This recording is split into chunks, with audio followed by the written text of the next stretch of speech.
Nos gusta aprender, es nuestra pasión. En cada programa encontramos una excusa para sumergirnos en nuevos temas y charlar con referentes dispuestos a compartir sus conocimientos. Abrimos una nueva ventana entonces y te invitamos a que te asomes y participes de la experiencia con nosotros.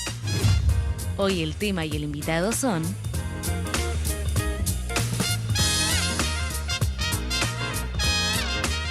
El tema, el financiamiento en la universidad pública, y nuestro invitado es Mario Helfenstein.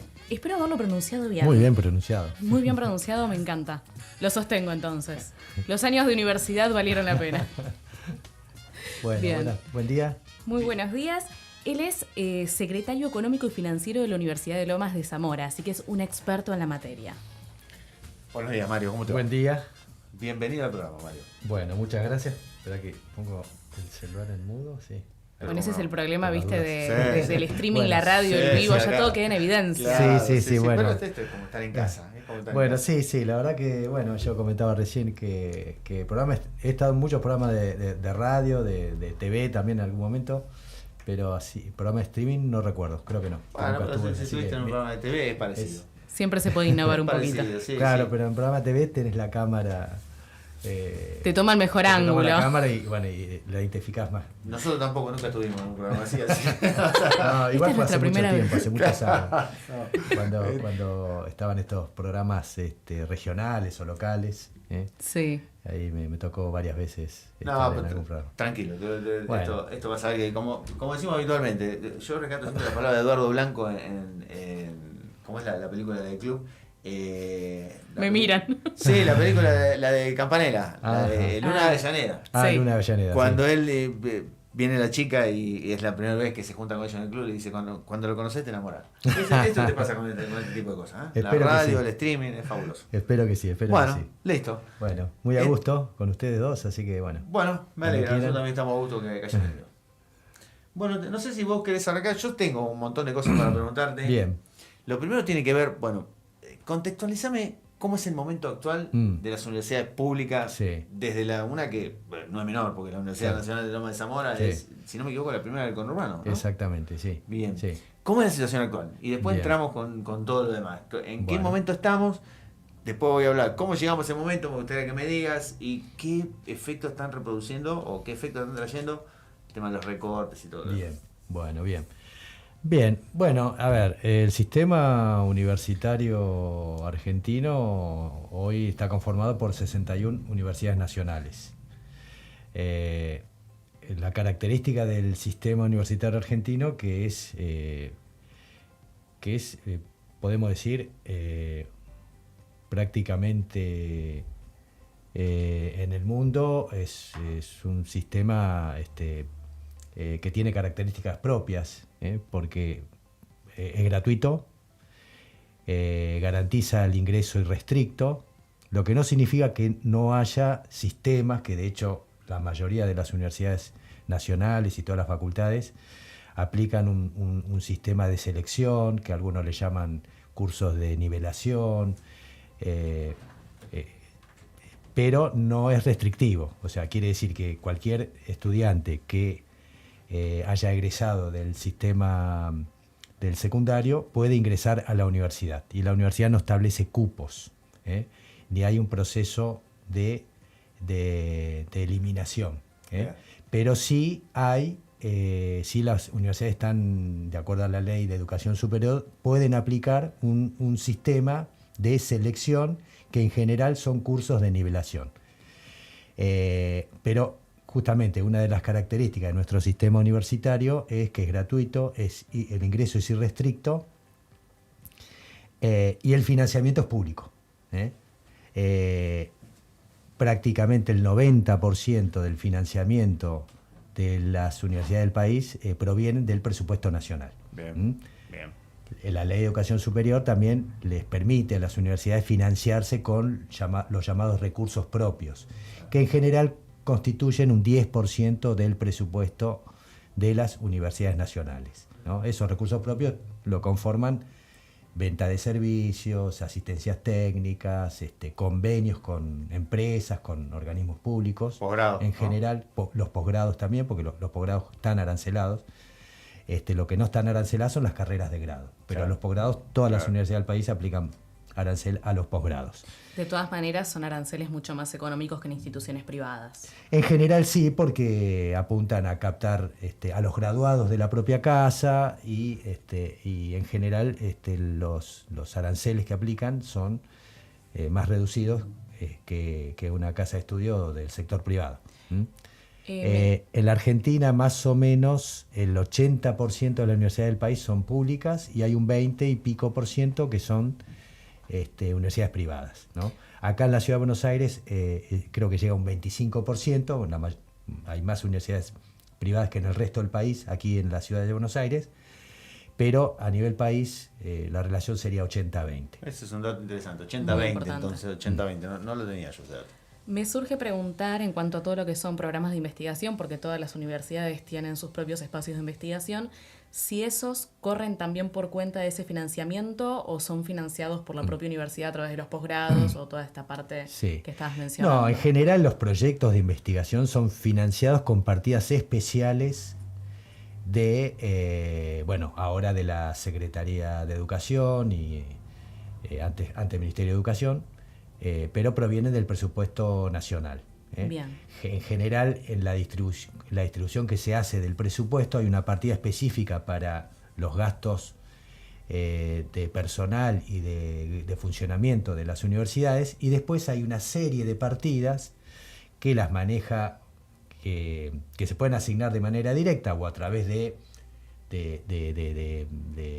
un sistema de concurso, o sea, donde las universidades, a través de convocatorias, por ejemplo, en proyectos de investigación, las universidades presentan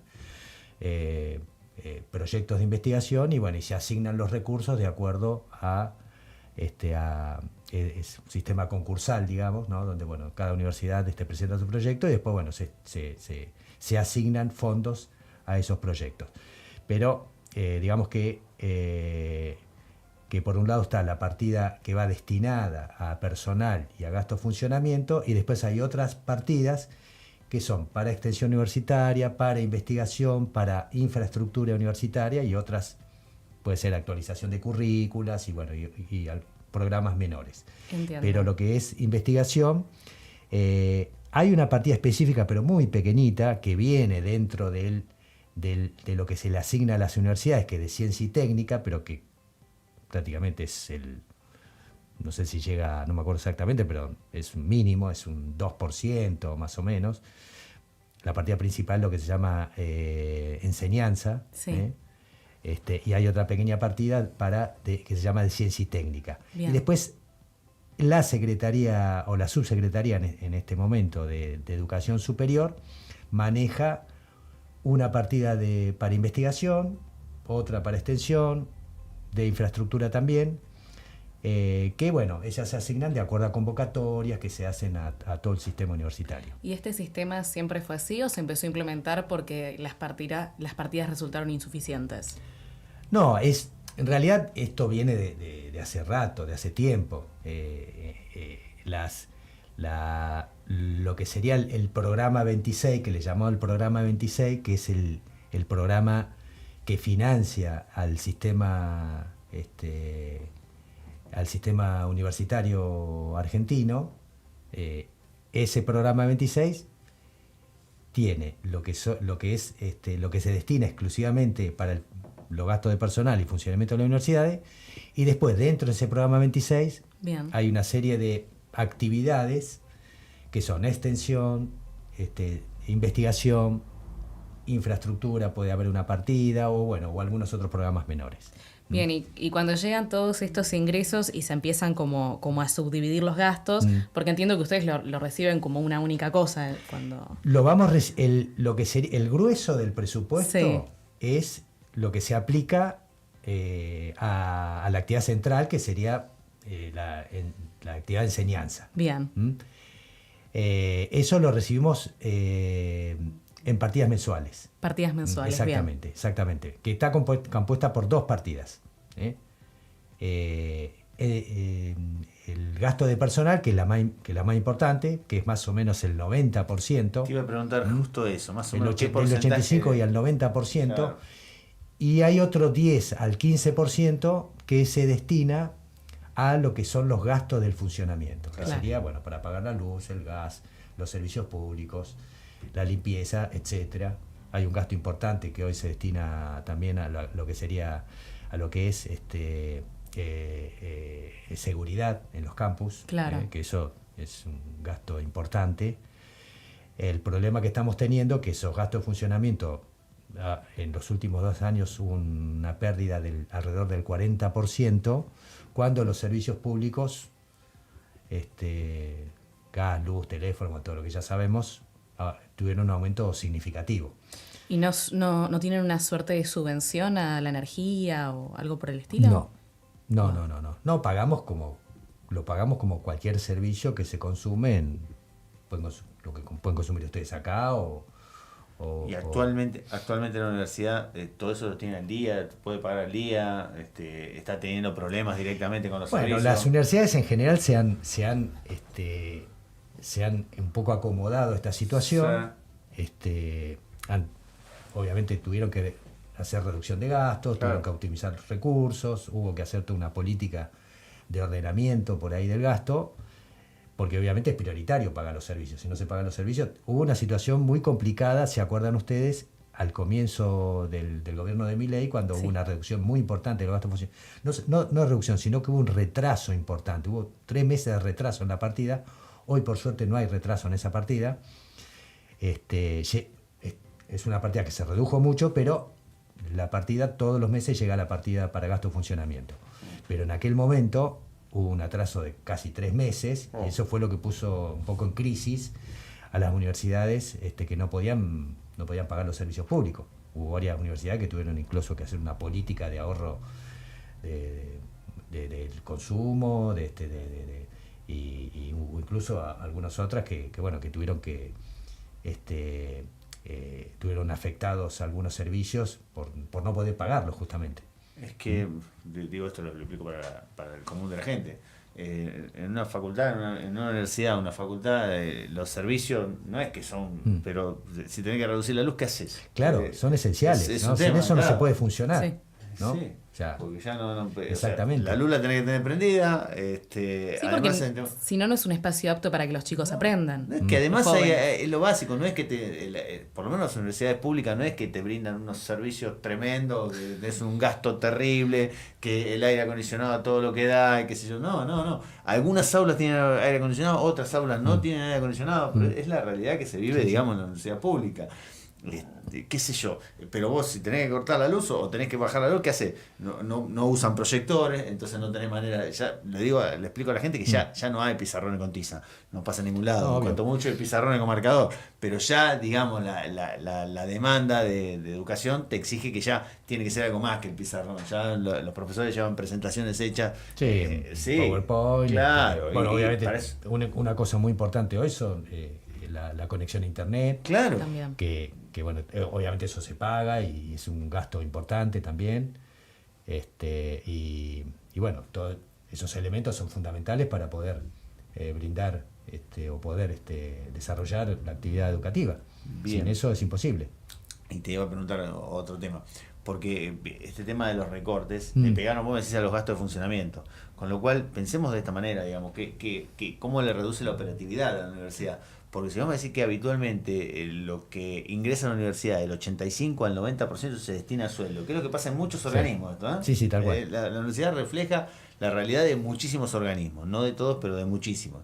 La mayoría de los organismos, la mayor parte de la plata la tienen en sueldo. Sí, aplicada a sueldo, sí. Claro, tal cual. vos le reducís. Entonces, digo, si vos a la facultad le queda un 10% del presupuesto nada más para la operación, para todo lo que sea, bueno, como dijo él, gasto de servicio, equipamiento, porque la universidad tiene que tener equipamiento, porque si Tal no cual. sigue teniendo computadora del año del tiempo de ñaupa. Y Vos no cumple su función de preparar a la gente para el futuro. Estamos hablando, claro, de inteligencia artificial y tenés una máquina que la tenés recauchutada. Digo, pero si vos le pegás a eso, bueno, claro, vos lo único que haces es sostener el sueldo de los docentes. Le quitas todas las herramientas o por lo menos se las bajás. Bueno, y después te quejás que la educación está perdiendo calidad.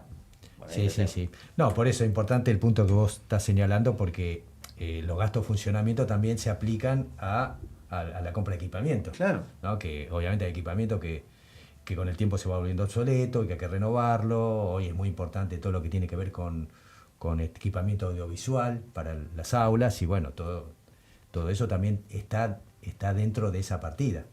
En otro momento había partidas especiales para que las universidades se reequipen, para comprar equipo, etcétera. Pero bueno, de hace 2 años para acá que esas partidas prácticamente desaparecieron. Entonces solamente para la compra de equipos se puede hacer a través de esta partida de gasto de funcionamiento o de ahorros, o de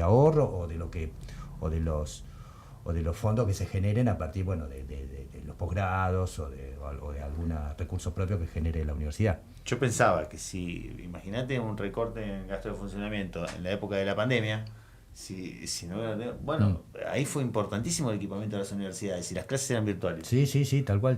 Entonces la universidad tuvo que, doy cuenta que en Lomas en ese momento lo que pasó fue una reconversión importante, empezaron de a sectores, y ahora cada vez son más las aulas que están equipadas como para que el docente pueda, en ese momento iba el docente al aula, y los que podían iban al aula de la presencial y los que no estaban desde la casa. Pero eso requirió que el aula se reconvirtiera, tenía que haber un micrófono que abarcara, que el docente pudiera hablar, tenía que estar televisado, tenía que haber un sistema de audio que le permita al docente escuchar las preguntas de los... Fue todo un tema que la verdad tal cual. En un contexto como este no sé qué hubiera pasado. No, y en general, esto es para destacarlo, ¿no? No solamente nuestra universidad, sino casi todas las universidades del país pudieron en muy poco tiempo, porque había equipamiento, porque había la posibilidad de poder, algunas ya venían con alguna experiencia de utilización de plataformas educativas, como Classroom o como Moodle, que es la que usamos nosotros. Fue para todos una experiencia también la utilización de las plataformas de videoconferencia, ¿no? Claro. Que en general no se usaban, y bueno, hoy ya es bastante común. En caso nuestro tenemos muchos, bueno, Mario lo sabe, o sea, hay muchas materias que se dictan de manera mixta, ¿no? Presencial y virtual. Y bueno, la experiencia dejó mucho aprendizaje en ese sentido, ¿no? Y de cómo hubo que adaptarse. Pero en general lo interesante es que se pudo hacer eso porque había ya había algún tipo de equipamiento, había alguna tecnología que nos permitió en poco tiempo adaptarnos a esa situación extrema, ¿no? Voy a decir algo que pasó, a mí me toca hablar de Lomas, que es la universidad a la que pertenezco. A veces se bastardea la palabra orgullo, se lo aplica en cualquier lado, pero si no siento orgullo es algo bastante parecido. Con lo que pasó, Decilo. Con lo que pasó en la pandemia, sí, ¿cómo no voy a estar orgulloso? La facultad no dejó de dar clase un día. La pandemia entró de golpe y entró en marzo, que es cuando empieza el periodo. No es que te agarró en febrero, que vos tuviste un mes y medio para preparar, qué sé yo. No, las clases habitualmente empiezan fines de marzo, principio de abril. El dictado del más los finales que se están rindiendo en esa época. El 20 de marzo fue, en 15 días, 15 días estábamos dando clases virtuales, ¿no? Una cosa, y no se interrumpió un solo día. Claro, eso estuvo buenísimo. Sí, el cuatrimestre se pudo llevar adelante el cuatrimestre a pesar de las dificultades que hubieron al comienzo, ¿no? Como que adaptarse rápidamente. Después, en el medio, claro, los docentes que hacíamos malabares porque no estábamos acostumbrados al manejo de las herramientas, gente que hay docentes que son grandes, menos acostumbrados todavía. Hubo mucha dificultad en ese sentido. Pero digo, sí, pero se salió adelante. Digo, lo tiro más allá de para hablar lo contento que me pone que sea la Universidad de Loma de Zamora, porque lo mismo ha pasado en muchísimas universidades públicas. Este tema de que en la universidad pública son todos vagos, qué sé yo, me parece que ya eso es un discurso pasado de moda, digo, ¿no? Qué sé yo, me parece que ya ha dado muestra, y hablamos antes de lo bien conceptuada que está la universidad pública para el ideario argentino. Bueno, todos los relevamientos que se hacen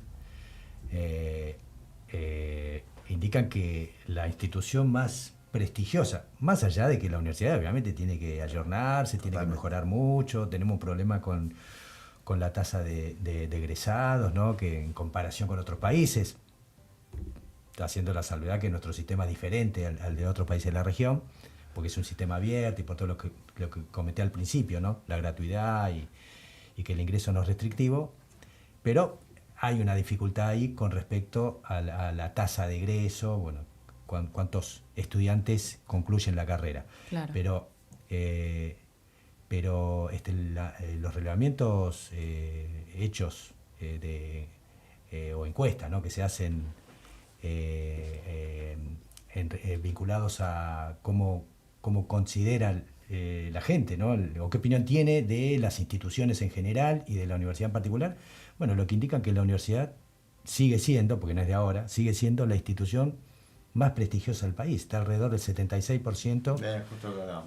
Sí. O sea, así como, no sé, el Congreso Nacional o por ahí, no sé, algunas instituciones, qué sé yo, que están muy, muy mal consideradas, ¿no?, por la mayoría de la población. No sé, las fuerzas de seguridad, digo algunas, ¿no? Pero dentro de las instituciones, la universidad es la institución que mejor nivel de consideración tiene ante la sociedad, alrededor del 75%. Justo recién mencionabas el tema de la deserción. Quizás acá me meto un poco en un berenjenal porque no estoy muy segura cómo se asigna esa partida, así que nos vas a poder esclarecer. Métase. No, me consulto primero, ¿cuánto, mensualmente hablando, porque entiendo que estas partidas son mensuales, como bien mencionaste, cuánto se estima de presupuesto por alumno? ¿Hay un número? ¿Cuánto cuesta un alumno mensualmente para la universidad? No, a ver, en realidad lo que se saca ahí es un costo por alumno en función de la partida de presupuesto asignada, o sea, lo que se le asigna a cada universidad y cuántos alumnos hay en la universidad, y eso da un número. No recuerdo exactamente en el caso nuestro, es muy fácil hacer esa cuenta. Lo que pasa es que el presupuesto no se distribuye de esa manera. En realidad hay un déficit histórico en cuanto a la distribución del presupuesto, que viene hace muchos años, que el presupuesto se distribuye en función de criterios que llamamos históricos, ¿no? En su momento, el CIN trabajó de hace 20 años para acá. El CIN es el Consejo Interuniversitario Nacional, o sea, donde se agrupan todas las universidades. Está integrada por todas las universidades del país, las universidades públicas, y es quien representa a las universidades de todo el país, que las agrupa y las representa ante el Ministerio, ante la Secretaría de Educación de la Nación, Subsecretaría de Política Universitaria, y bueno. El CIN hace muchos años que viene trabajando en un modelo de distribución que contemple una serie de variables, entre ellas la cantidad de alumnos, tipo de carrera, zona geográfica, una serie de criterios o de variables para asignar el presupuesto de acuerdo a criterios objetivos. Claro. ¿No? Ese trabajo tiene más de 20 años. En algún momento se aplicó una pequeña parte del presupuesto. O sea, se aplicó en algún momento para partidas nuevas. Pero después se dejó de aplicar. Pero ese trabajo está. ¿Y durante el tiempo que se aplicó hubo buenos resultados? ¿O? Sí, porque es un tema que en algún momento va a haber que poner arriba de la mesa, porque por ejemplo Lomas es una de las más perjudicadas en cuanto a la distribución, si el criterio de distribución es cantidad de alumnos o presupuesto por alumno. En ese sentido vos dijiste que no recordabas el número, pero podrías más o menos estimar, si querés redondeando para arriba, cuánto cuesta por alumno. Es que depende de la universidad, porque, hoy el presupuesto... En el caso de Lomas. No, nosotros tenemos un presupuesto de aproximadamente hoy 65.000 millones de pesos, casi 70.000 millones de pesos, y debemos tener más o menos 40.000 alumnos, 45.000 alumnos, ¿no? Bueno, ahí te da el costo por alumno. Perfecto. Pero no es que el presupuesto se asigna de esa manera. No, eso se entiende. El costo por alumno lo puedes sacar a través de simple cuenta, pero el presupuesto se distribuye de acuerdo a criterios históricos. Eso significa que el presupuesto, así como se distribuyó el año pasado, pues se puede tomar el la variable inflación, más alguna partida nueva, más algún otro incremento, y bueno, y eso hace la masa del presupuesto de las universidades nacionales. Y que para pasar un presupuesto de un año a otro en la universidad se hace relativamente fácil, porque si estás hablando casi un 90% son salario, bueno, ahí tenés, Claro, los sueldos son del exactamente. plantel que tengas, los sueldos que tengas, harás las altas, las bajas de eso, y a eso le sumás la parte Claro. operativa que la tenés que Y la justificar de parte alguna manera. operativa que más o menos lo estableces de acuerdo a la inflación, y bueno, y eso más o menos te puede dar un número de cuál va a ser el presupuesto que se va a distribuir el año siguiente. Bueno, en realidad esta pregunta me surgía para también un poco repensar cuánta pérdida puede representar la deserción en la universidad, porque entiendo que para ustedes también representa una pérdida, una inversión que no llegó a cumplir su finalidad.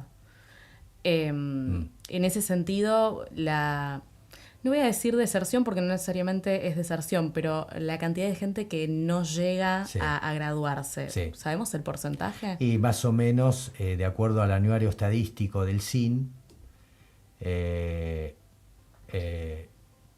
porque la universidad permanentemente están generando indicadores, hoy más o menos, ¿no? Porque los números están desactualizados, creo que son del último anuario estadístico, me parece que es del 2023, después no se actualizó, debe estar en el 27% más o menos la tasa de graduación, que es relativo ese número, ¿no? Porque es un número que hay que explicar, ¿no? Bien. Porque en general cuando se habla de tasa de graduación, lo que se hace es bueno, cuántos alumnos ingresaron, cuántos alumnos egresaron, O sea, se aplica más o menos la cantidad de años en una carrera, cuando en la realidad los alumnos en general el promedio para hacer una carrera es mayor que la cantidad que establece una currícula, o sea, pero bueno, digamos que una variable es esa, y eso da más o menos 27%, 25-27%. de los que La ingresan, tasa un de- 27% más o menos se Claro, digamos, sería el cociente entre ingreso, egreso, Sí. por El la periodo. cantidad de años, el periodo promedio, que serían 4 o 5 años, depende de la carrera. Lo que pasa es que, bueno, el sistema argentino, como dije, es un sistema que tiene un ingreso, es abierto en el ingreso, no como Brasil, Chile o muchos países de la región, ¿no? Para no hablar de otros países del mundo o del mundo desarrollado. Pero bueno, en general todos los países aplican en el ingreso algunas restricciones, claro, exactamente. Además, en el caso de Brasil, por ejemplo, el 80% de las instituciones son privadas, solamente el 20% son públicas. Claro. En Chile, por ejemplo, hay muchas universidades privadas, pero en el sistema público el ingreso es restrictivo. Se aplica un examen de ingreso, hay cupos, etc. Entonces, es difícil comparar tasa de graduación cuando los sistemas son diferentes. Además, lo que no tiene contemplado muchas veces esos indicadores es la cantidad de alumnos que se van pasando de carrera, que por ahí Claro. arrancan, comienzan en una carrera y después se pasan a otra, y bueno, y ahí un poco que se pierde ese número, ¿no? Esa tasa. Pero lo más importante es lo que tiene que ver con los modelos, porque bueno, en comparación a otros países de la región, Argentina tiene un sistema abierto, los otros países de la región no, distintos, pero cada uno aplica restricción al ingreso. Y bueno, y obviamente lo que tiene característico el sistema público argentino, el sistema universitario público argentino, es ese, bueno, que es abierto en el ingreso, y naturalmente Argentina está, si se toma esa variable, cantidad de ingresantes al sistema universitario, obviamente Argentina está número 1 en América Latina, porque justamente por esta característica. Pero cuando se toman los indicadores de tasa de egreso, nosotros estamos un poquito más abajo que Chile, que Brasil, que Uruguay. Pero bueno, es un tema que tiene que ver con el modelo, ¿no? No, y Tiene que además ver con el modelo. a ver si te sirve esto, pero hay una condición cualitativa que hay que tener en cuenta en estas cosas, porque si vos pasás el modelo por el Excel solamente, desde el punto de vista económico, no falta el tipo que dice, pues es una junta de vagos, fíjate que entran tanto y salen tantos otros. Bueno, muchachos, hay una serie de condiciones. Primero, lo que suelo decir habitualmente es que tuve la fortuna de poder viajar y ni los argentinos tenemos conciencia de cómo nos ven en otros países de Latinoamérica. Nosotros somos de verdad en algunas cosas un faro.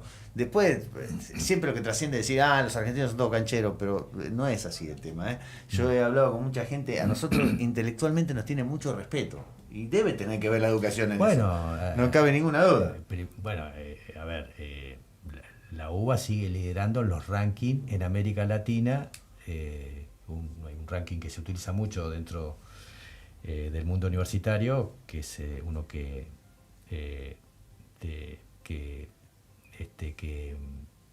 rankea las universidades de acuerdo a la calidad de la enseñanza, la cantidad de líneas de investigación, la cantidad de publicaciones, la cantidad de menciones a investigadores, etcétera. Bueno, y la UBA sigue siendo primera en América Latina y está dentro de las 100 mejores del mundo. Y yo voy a dar otro dato. Eso se refleja ahí. Voy a dar un dato que también es cualitativo. Esto no hay. Debe haber registro, no sé, pero a mí me pasa de verlo. A mí la facultad me da la oportunidad de todos los años dar la charla a los ingresantes, la charla motivacional a los ingresantes. ¿Cuántos se quedan después de la charla? Ahí es donde aparece la primera deserción. El tipo queda hablando solo. No, pero eres el filtro. Si pasan a este, dice claro, si pasan a este, logran. Seguro. No, y una pregunta que suelo hacer y me sorprende la respuesta, la hago año tras año, les pregunto cuántos de ustedes son primera generación de estudiantes universitarios en la familia. Porque exacto. La Universidad de Loma de Zamora está en el conurbano bonaerense. Que en realidad está en Loma de Zamora, si tuviera la vereda enfrente sería Esteban Echeverría. Está ahí nomás. Está ahí en el límite de. Bien conurbano.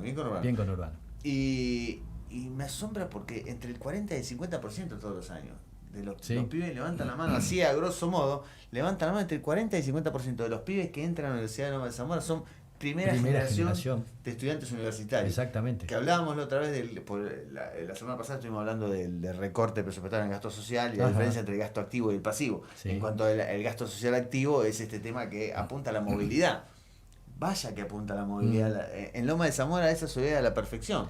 Muchos de esos chicos, la mitad prácticamente, vienen de familias que no llegaron nunca a la universidad y tienen la fortuna. ¿Y por qué? Porque es gratuita. ¿Y por qué? Porque es gratuita y de calidad. Después decime lo que vos quieras, contámela como quieras, como dicen. Pero el dato concreto es ese, dato mata relato, el dato concreto es ese. Y otro dato concreto es el 61% de la diferencia que hay entre aquel que se recibe de una carrera universitaria y aquel que no, es los sueldos promedio están un 61% más arriba de aquel que no se recibe.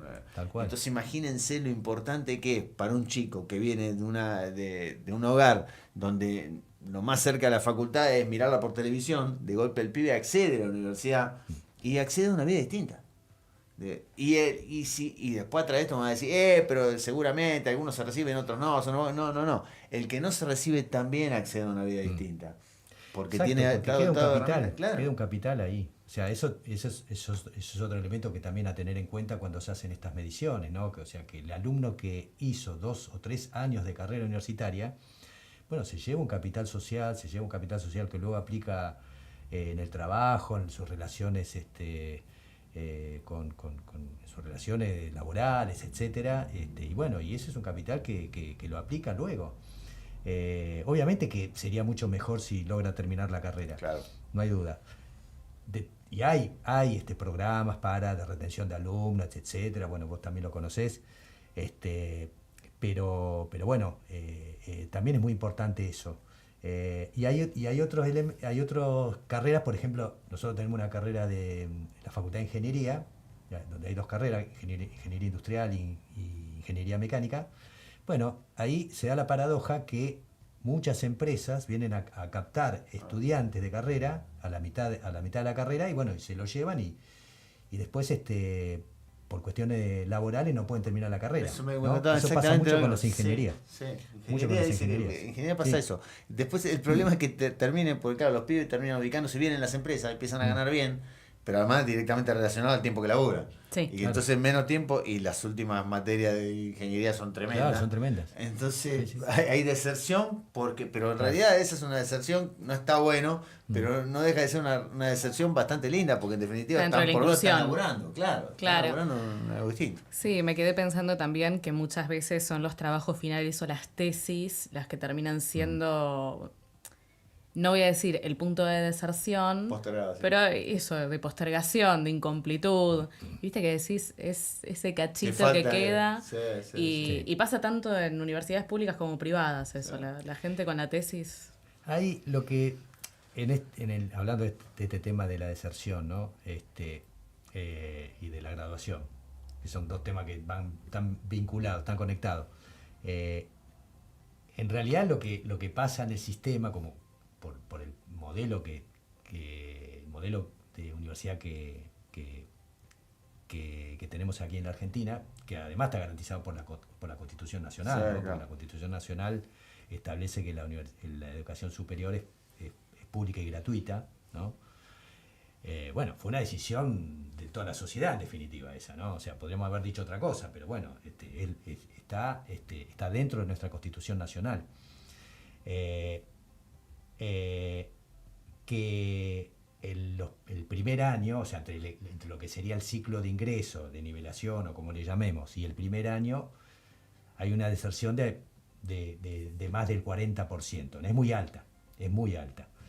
Pero también, digamos que ahí se produce un proceso de selección, que tiene que ver con la calidad del sistema secundario, ¿no? Lamentablemente el secundario en la Argentina hace muchos años que viene con déficit enormes, y claro, cuando el alumno ingresa a la universidad se encuentra ante un panorama totalmente distinto, y entre el curso de nivelación y el primer año de la carrera hay una deserción muy importante que está por encima del 40%, ¿no? Es que muchos chicos no saben ni de qué se trata la carrera. Digo, ventajas y desventajas, claro. Estamos hablando de todas las ventajas que tiene un sistema como el nuestro. Está buenísimo. ¿Tiene desventaja? Y sí, tiene desventaja. Hay cosas para mejorar, Fíjate hay un montón vos de que cosas para mejorar. Si se aplicara la tasa de graduación de aquellos alumnos que continúan en la carrera del segundo año en adelante, obviamente la tasa de graduación aumentaría muchísimo. Claro. ¿Mm?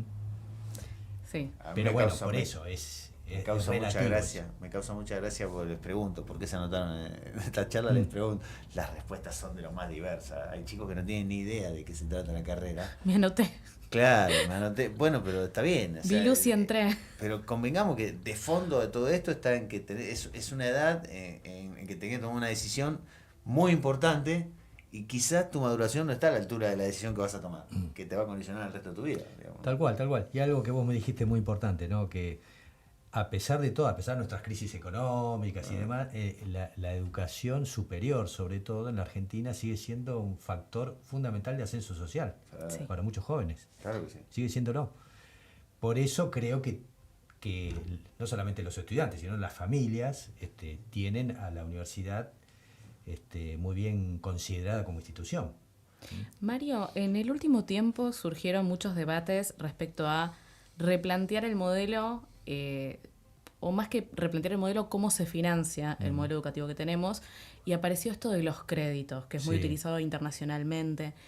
No sé si tendrás alguna opinión al respecto, si crees que puede ser favorable un cambio de este tipo, si crees que por el contrario sería contraproducente. A ver, primero, bueno, yo defiendo, porque lo establece nuestra Constitución Nacional, como decía recién, que la principal, digamos, la fuente de financiamiento a través del presupuesto nacional tiene que seguir siendo el principal fuente de financiamiento Bien. del sistema universitario. Eso no quita que se exploren otros mecanismos. Parece que esto obviamente acá estoy dando una opinión exclusivamente personal, Sí. pero creo que se puede considerar. Por ejemplo, en Uruguay hay una tasa al graduado, que creo que le llaman un fondo, tiene un nombre ese fondo, pero bueno, recauda de aquellos que aquellos que terminaron la carrera, que son graduados y bueno, que siguen aportando para el financiamiento del sistema universitario. Hay en otros países del mundo sistemas similares, pero cuando uno mira, en realidad son partidas marginales, o sea, no es que van a resolver la cuestión de fondo. O sea, acá, insisto, el 80% de la universidad del país son públicas. Claro. Entonces, no es al revés de Brasil, que el 80% son privadas. Encima en Brasil son sociedades comerciales, ¿no? O sea, son instituciones que tienen como finalidad ganar dinero. Claro. O sea, son con fines de lucro. A diferencia de otros países donde tiene que haber detrás una asociación civil, pero con lo cual cuando las universidades públicas tienen que ser financiadas, o el grueso de su financiamiento tiene que venir de la fuente del presupuesto nacional.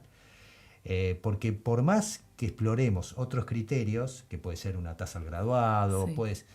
Yo estoy en contra del arancelamiento al estudiante, me parece que es primero porque no solucionaría absolutamente nada, porque cuánto deberíamos cobrarle a un estudiante para pagarle para pagar los gastos de funcionamiento que hablaba recién o para el salario de los docentes. La verdad que cuando uno entra a explorar esos mecanismos, es marginal el recurso que se pueda generar por esa vía. Entiendo. Entonces, pero eso no quita que no se puedan explorar. Yo estaría más de acuerdo con que aquel que recibió un título en la universidad pública, bueno, haga un aporte. Eso me parecería bien. Pero no hay muchos instrumentos. También, que eso está en la Ley de Educación Superior, o sea, las universidades también pueden, a través de venta de servicios, asistencia técnica, etcétera, puede generarse sus propios recursos. Bueno, por ahí sería un poco una responsabilidad de la institución universitaria, bueno, de explorar un poco más ese camino, ¿no? Esa fuente de recursos. Pero bueno, se puede. Me parece que es un debate abierto, que hay que darlo, cara a la sociedad, porque en definitiva, bueno, es un debate que tiene que ser público, y que las universidades no están cerradas a ese debate, de ninguna manera. O sea, cuando hablamos dentro del sistema universitario, entre docentes, entre autoridades, acerca de establecer otros criterios o de utilizar, de sumar a alguna otra fuente de financiamiento, es un debate que es permanente y que el sistema universitario está dispuesto a darlo, pero hoy la principal cuestión pasa por el cumplimiento de la ley de financiamiento universitario, ¿no? Que, como ustedes saben, no se cumple. El año pasado el Congreso Nacional aprobó la llamada ley de financiamiento universitario, que recomponía el salario de los docentes y los no docentes, que tiene hoy un atraso, una pérdida salarial del 35%.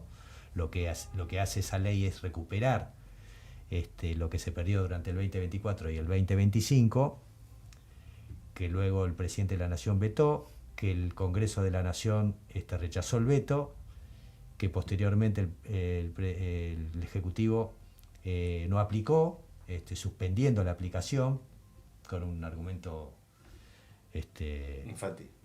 Claro, muy poco consistente, que no estaba establecido en la ley la fuente de financiamiento, que en general las leyes no dicen eso, porque eso lo establece el jefe de gabinete. El 80% de las leyes no tenés claro, exactamente, es un argumento muy infantil. Y que luego, bueno, las universidades presentaron un recurso, una cautelar, ante el juez de primera instancia. El gobierno apeló, puso un fallo de la Cámara también a favor de las universidades, y el gobierno hace poco tiempo, hace un mes atrás más o menos, presentó un recurso extraordinario que la Cámara le concedió, y ahora está en la Corte, el trámite está en la Corte, ¿no? Y ahora la Corte, bueno, finalmente tendrá que decidir en algún momento, que tiene dos caminos para eso, ¿no? O rechazar el recurso del Ejecutivo, o o meterse en el expediente y resolver sobre la cuestión de fondo, que es el decreto de suspensión del Ejecutivo. Hoy esa es la situación y hoy es la cuestión prioritaria para el sistema universitario, ¿no? Lo que no quita que no podamos discutir estas otras cosas que dijimos recién. Son debates que hay que dar, pero hoy lo prioritario es resolver el tema del financiamiento.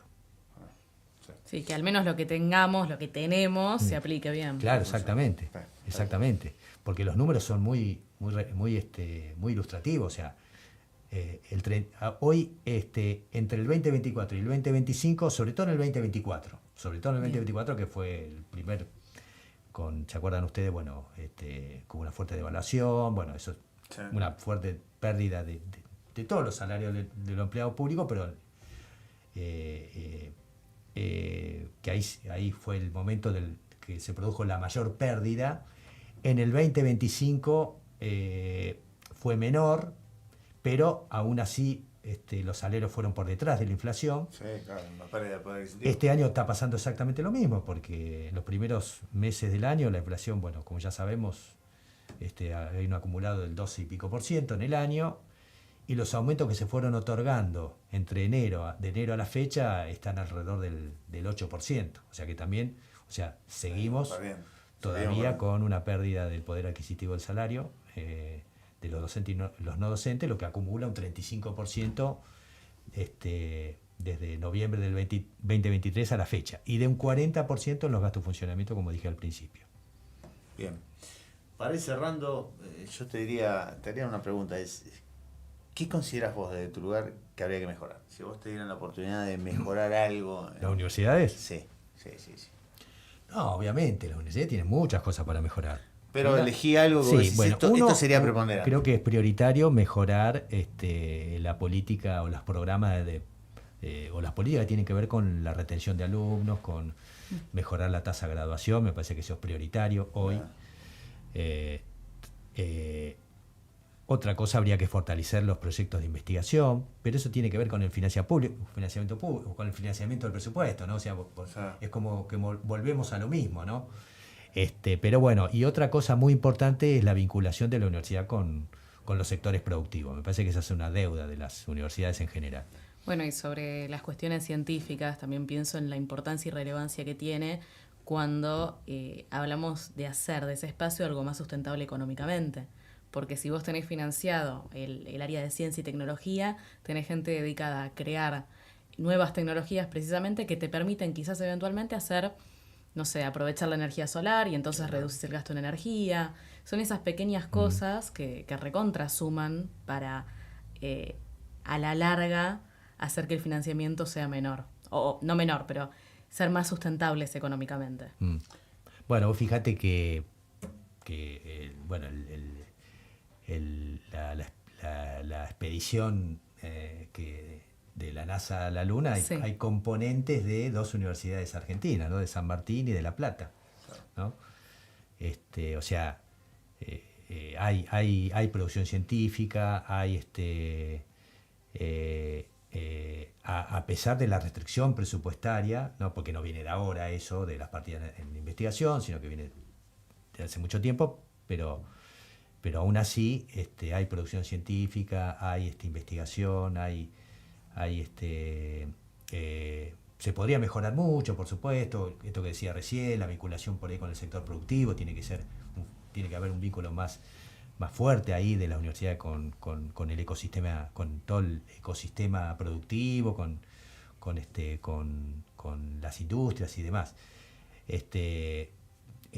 Pero no obstante, bueno, hay muchos ejemplos, no uno solo, hay muchos ejemplos que se pueden dar de producciones a partir de proyectos de investigación que tienen un impacto social importante. Bueno, Mario, gracias. Muy interesante. Bueno, muchas gracias. Pasaste por el programa, te agradezco. ¿Ya pasó una hora casi? Sí, mirá, 50 minutos. Ah, mirá vos, ni me di cuenta. Wow. Sí, pasó. Fuimos hablando y fue pasando. Fue un gusto tenerte acá, Mario. ¿Te sentiste cómodo? Gracias a ustedes y bueno, ¿Estuviste cómodo? Muy cómodo. La verdad que es una experiencia la experiencia del streaming, como dije al comienzo, Sí. fue mi primera experiencia en el streaming, así que bueno, muy a gusto y bueno, muy contento de estar en este programa. Bueno, aprobado, por ser primera experiencia, aprobado. Bien. Y Te sacaste un nosotros- 10. Gracias. Bien, bien. No, tanto no que sea Bueno. grande. No es que sea 50. grande, después No lo es tengo que aguantar en la pantalla. 9.50. Esa cosa que después vas y le reclamás, como que 50, claro. subímelo a 10. Claro, después tipo, te pide revisión del examen. Claro. Bueno, Operese, vamos con un temita. Ameritaba este tema de las universidades, de la educación pública que está siempre presente acá, y elegimos un temita, ¿qué temita? ¿No? De Pink Floyd, que habla de la educación de pleno. Nos vemos después del temita.